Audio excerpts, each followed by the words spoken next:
Assalamualaikum warahmatullahi wabarakatuh. Perkenalkan, nama saya Hafsah.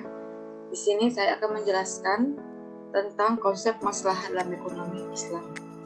Yang pertama, apa sih pengertian maslahah dalam ekonomi Islam itu?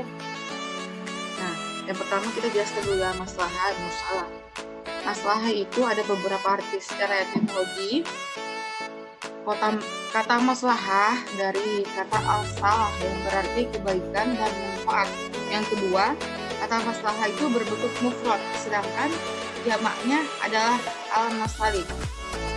Terus kata al-maslahah menunjukkan pengertian tentang sesuatu yang banyak kebaikan dan manfaatnya, sedangkan lawan kata dari al-maslahah adalah kata al-mufsadah, yaitu sesuatu yang banyak keburukannya. Terus menurut Al-Buti ada beberapa kriteria maslahah dalam Islam yang diantaranya yaitu pertama, sesuatu yang akan dinilai itu masih berada dalam koridor nasyarah.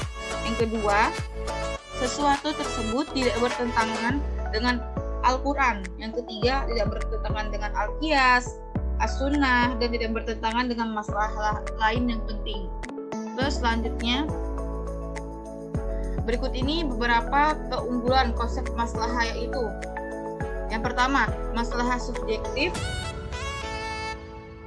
dalam arti bahwa justifikasi terbaik terhadap kebutuhan barang atau jasa ditentukan berdasarkan kemaslahatan bagi dirinya. Terus yang kedua, maslahah bagi setiap individu selalu konsisten dengan maslahah sosial, berbeda dengan utility pada seseorang seringkali konflik dengan kepentingan sosial.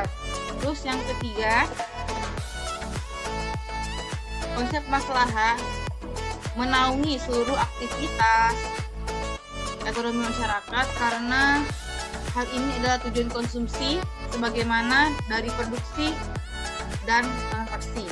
Terus yang keempat, sulit membandingkan utility seorang A dengan seorang B dalam mengonsumsi barang yang sama dan dalam kuantitas yang sama. Misalnya buah apel nih, kata lainnya banyak atau kurangnya kepuasan yang diperoleh A maupun B itu dari suatu konsumsi tidak dapat dijelaskan. Membandingkan masalah dalam beberapa hal mungkin dapat dilakukan bahkan pada tingkatan atau level masalah yang berbeda.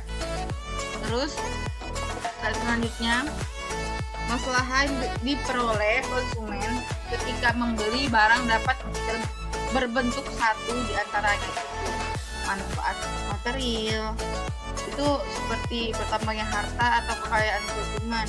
Kedua, manfaat fisik, yaitu terpenuhinya kebutuhan fisik dan psikis manusia. Yang ketiga, manfaat intelektual, yaitu terpenuhinya kebutuhan akal manusia. Dan keempat, manfaat terhadap lingkungan, yaitu ada eksternalitas positif dari pembelian suatu barang atau jasa.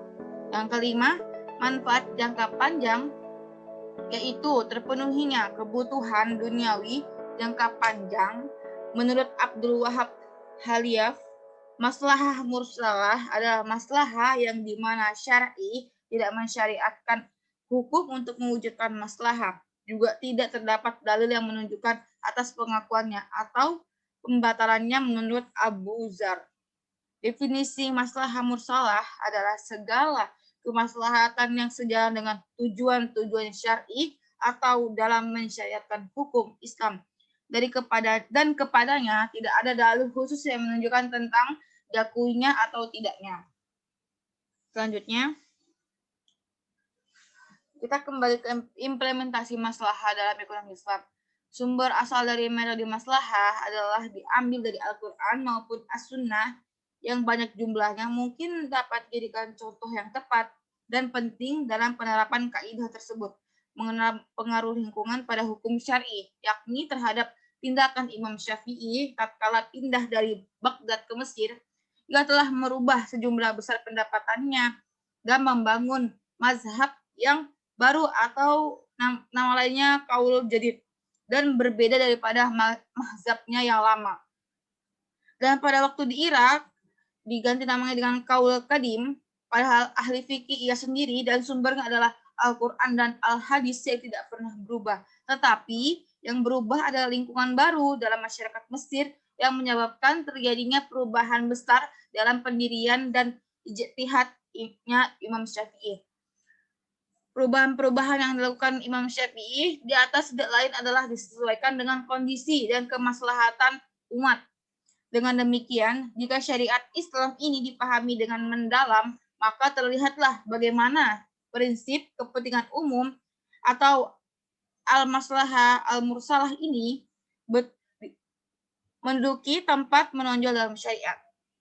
Semua hukum dalam Al-Quran dan hadis, kecuali hukum peribatan atau ibadah madloh, mesti didasarkan atas sesuatu kepentingan umum bagi masyarakat yang dikehendaki, dan ahli fikih harus meneliti dan mencarinya untuk mengenalnya dalam menetapkan hukum.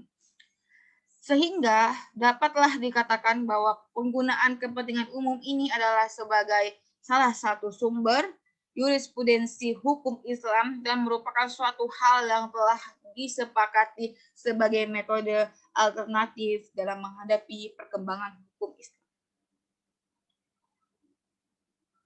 Dari kesimpulan yang saya jelaskan, ada 3 kesimpulan yang dapat dijelaskan. Yang pertama, konsep maslahah pada mekanisme pasar, yaitu masalah pemerintah Islam perlu melakukan intervensi harga saat terjadi situasi dan kondisi tertentu seperti terancamnya kebutuhan masyarakat, terjadinya monopoli, pemboikotan, atau terjadinya kolusi antar penjual. Terus yang kedua itu konsep maslahah dalam kebijakan pengelolaan zakat, yaitu pengelolaan zakat produktif. Pengelolaan zakat itu sudah ada undang-undangnya nomor 23 tahun 2011 tentang pengelolaan zakat. Secara umum, pendistribusian zakat yang sering kita jumpai berupa zakat konsumtif terhadap para mustahik atau penerima zakat yang tergolong ke dalam 8 asnaf untuk memenuhi kebutuhan mereka sehari-hari. Yang ketiga, konsep maslahah pada lembaga-lembaga perbankan dan keuangan syariah.